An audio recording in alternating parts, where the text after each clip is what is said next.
Yes, friends, welcome to our channel. Today, the car we'll be reviewing is the GLJ model, one of Mercedes' most popular SUV models. Even though it's a 2020 model, we can say that it still hasn't lost its innovative look and design, friends. If you like, let's get right to it and start reviewing the car. We think we're going to have an even better time in this car during the driving video. Alright, let's get started. This is a vehicle known as the 220d. Let me also mention that it has a very beautiful design. Yes, friends, if we move on to our car, as you can see, even though 5 years have passed, I can say that the front still maintains its beautiful and innovative design. Even after 5 years, the car still looks brand new, friends. Of course, the newly released model from GLC is a whole different world, but still, this one also looks quite new, friends. As we get closer to the front, as you can see, the headlights are also quite stylish, and we can say that, design-wise, they're ahead of their time. When we look directly at the front, friends, one of my favorite things about Mercedes is that they place the radar sensors inside the Mercedes emblem. Let me say, this is truly a nice design and a thoughtful detail. So you don't see things here, there, or over there that ruin the square look. Mercedes doesn't have that, friends. This is really a successful system. Then, as we move down to the lower part, as you can see, this is the non-AMG line model's bumper. It features nickel-plated parts.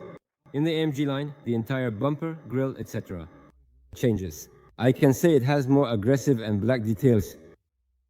When we move towards the side of the vehicle, as you can see, friends, we have a tire with a huge sidewall. Let me also mention that this greatly contributes to comfort.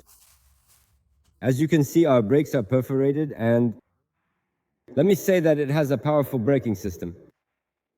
When we come to the side, this is a 5-year-old car with nice lines, friends. Of course, our vehicle is equipped with a 360-degree camera system. Other than that, there isn't much else to talk about on the side. When we move to the rear, one of the details that immediately catches our eye is the design of the taillights, right? Even after 5 years, it still looks innovative, still looks modern, doesn't it?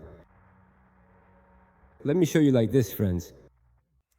As you can see, the diffuser at the bottom has also been made glossy to match the front of the car. Of course, if you ask me whether I would prefer it glossy or black, I would definitely choose black for this part, friends. Let's show our car like this. Now, when we look directly into the trunk, let's open it up. Yes, friends, our trunk is automatic. Of course, we can close and open it automatically. When we come from here to the trunk, we have panzut. We can open and close it manually by hand, like this. I think the trunk capacity is quite sufficient for its class, friends. I have a 550-liter trunk here. Here we have buttons on the right and left that allow us to fold down the rear seats. I would have preferred this light to be white, but we can say the yellow doesn't stand out too much either. When we look underneath, there's also a huge space here, friends. I really wish this parcel shelf had one more lower setting. I would have been really happy. Other than that, the trunk is quite sufficient. When the 550-liter seats are folded down, you get a trunk space of 1,600 liters. Let's close our trunk like this. Let's move right into the car's interior living space, friends. When we move into the car's interior living space, it's like this. It's an interior living space that's no different from the Mercedes C-Class, friends. We can basically say it's an elevated version of the Mercedes C-Class, since that's where it's headed. Let me show you like this, since that's the direction it's going. The design and material details are quite high quality, friends. The seats and so on. The stitching, the softness, the comfort. When you sit inside, you really feel that it's a large vehicle that's going to evolve. I can say that it's a big SUV, a spacious SUV. Even though the front seat is adjusted for me, there's still about half a hand's width of space left. There's a massive amount of legroom, friends. I'm 1.73 meters tall. This vehicle is quite spacious and allows you to travel very comfortably.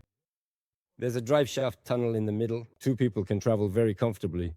But for 3 people, one of them would need to be a child, friends. Other than that, this is what the rear part of the Mercedes GLS looks like. If you like, let's move to the front. When we open the armrest, it's the same armrest as in the C-Class, friends. Just like this. You can also open the lid and there's a small storage compartment here. Let's close it like this. Alright, if you want, let's move on to the driving part. During the drive, let's also talk about the engine details, friends. Yes, friends, when we move to the front of our vehicle, as you can see, we have a start-stop button. So there are features like keyless entry, exit, start, and so on. Other than that, as you can see, there's a touch multimedia screen here that comes with the facelift. These are also the cameras for the 360-degree camera system. I really like Mercedes' camera system. The quality is really good and clear, friends. So, if you like, let's start driving right away. As you can see, friends, I think Mercedes' quality is indisputable. The way the steering turns is very comfortable, indeed, since it's a really advanced electric steering wheel. And of course, let's fasten our seatbelt stylishly. Let's drive while obeying the traffic rules. Of course, this changes from package to package. It varies depending on the options. You can also get it with a digital dashboard. Let's lower it like this. As I said, I can say that there is almost no difference from the C-Series. This side opens up like this, friends. As you know, these aren't new systems anyway. Only this touchscreen has changed, so this control panel here has changed. The screen changed, the steering wheel changed, and the front panel was updated in the facelift. Other than that, I can't say anything else has changed inside. In terms of comfort, I can say it's quite successful. As you saw, we just went over a bumpy road. You don't hear any noise inside the vehicle. I can also say that the engine is very good. Information about the engine, I'll share it with you in a moment. Let's get on the road first.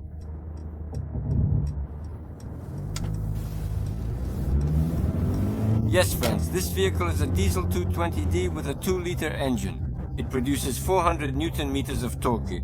This vehicle works with a turbo diesel 9-speed 9G tronic transmission, friends. It has around 190 horsepower. I don't know the exact number. It could be 194 or so. It has 190 horsepower, friends. But as for the engine, I can say that, as you can see, it runs quite lively and responsive. You know that rattling sound you get with diesel engines? The sound might be a bit higher compared to a gasoline engine, but I can say that thanks to the insulation in this vehicle, it's actually quite successful. They've done a great job absorbing the sound, so we can say that not much noise gets inside. Other than that, if I have to talk about what I feel inside, I can say that I don't really like the grip or the shape of the steering wheel. I actually prefer the steering wheels that come with the AMG package, the ones with the nickel finish here. But still, in terms of grip and feel, I can say that the steering wheel is quite successful. If you want to really feel the road, these cars are truly great for that, guys. I can say that these cars are really good when it comes to feeling the road. When it comes to fuel consumption, according to the factory data, it's around 5.6 liters. But that's not really the case, guys. In real-world use, the car's consumption reaches about 7 liters. So I can say that in mixed consumption, it reaches about 7 liters. Other than that, overall, the car gives you the feeling of driving a high-end C-Series model. I'm going to drive like this now. Now I'm going to accelerate a bit. Let's step on the gas like this, guys. Friends, the vehicle's length is 4.6 meters and its weight is reported as 1.7 tons. But is a 190 horsepower engine enough, in my opinion? Of course, it's sufficient for this vehicle. You know, it lifts and moves the car, and I don't think things like swaying will bother you, by the way. I already showed the braking system in the video. Since the discs are ventilated, they're quite calm and efficient. What I mean by calm is that the vehicle has a consistent braking system, friends. So when you press the brake, you can be sure this car will stop. I can honestly say it gives you a lot of confidence. Other than that, as you can see on the steering wheel, we also have F1 style paddle shifters, friends. You can also switch to N mode from here. The light just turned on, let's switch to M mode. Actually, like this. Right now I'm in N mode. In fact, if you want, we can also change the driving profiles. We can quickly change the driving profiles from here, friends. There are 4 of them. We have 4 driving profiles: Eco, Comfort, Sport, and Individual. I switched to Sport and now I'm in Sport mode. Let's press M as well. Right now I'm in M mode, guys. As you can see, even though our car weighs 1700 kilos, it really moves. It really goes. No joke.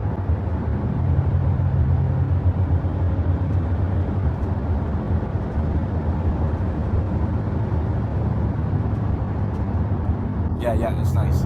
I like it. I mean, 194 horsepower is not much, but I still think it's enough for an SUV, guys. After all, it's a turbo diesel. The turbo really changes everything, as you know. By the way, guys, don't forget to subscribe to the channel, leave a comment, and like the video. We really need your support, so make sure to subscribe to the channel. We'll be filming even nicer cars like this. Alright guys, I'm slowing down a bit now. I'm making sure there's no car behind me. I'm going to accelerate in manual mode. I've shifted down to second gear. I'm in second gear right now, guys. Accelerating now. It's more than enough, guys. Also, in manual mode, this transmission gives you a nice little jolt when it shifts. That really gives a nice feeling. Just wanted to mention that. Now I'm going to switch to normal mode. I'll check that as well. Does it jerk or not? Let's check it out together. We've switched to eco mode. Let's exit manual mode. We're out of manual mode now. Now let's see, did they do this on purpose or does the car really jerk? Let's test it, shall we? I don't think it jerks, but you can see for yourselves. I'm pressing it like this, guys. No. They did that on purpose, guys. When you shift gears in manual, it gives a subtle click, like you're actually shifting gears. This gives you a nice feeling. Just wanted to mention that. I like this, yes. It's a nice touch. Guys, as you can see, I just accelerated to 120 kilometers per hour. You must have heard the sound as well. In terms of comfort and sound insulation, it's a very successful car. If you ask me, for a 2020 model, back then and even now, there's quite a difference in sturdiness and trim noises between cars produced now and those from 2020 or earlier. There are huge differences between these guys. For example, look, I'm shaking the screen and you don't hear any noise. Look, now there was a sound from here just now. See, that's it, there's nothing else. Really, in terms of trim noise. There is more trim noise in new cars, guys. Because technology has advanced further, because bigger screens have arrived, and because the mounting mechanisms have changed, trim noises are heard more often in new cars. But in these, or in even older cars, you don't hear trim noises as much. Now I'm taking a turn here. It's a small turn, but still look guys, it's very stable. It didn't lose its line at all while turning. That's really nice as well. Other than that, guys, there aren't any other details we can talk about in the car. This is a 2020 model car. Let me give you the engine specs again. It's a 2-liter turbo diesel producing 400 Newton meters of torque. It has a 9G-tronic transmission.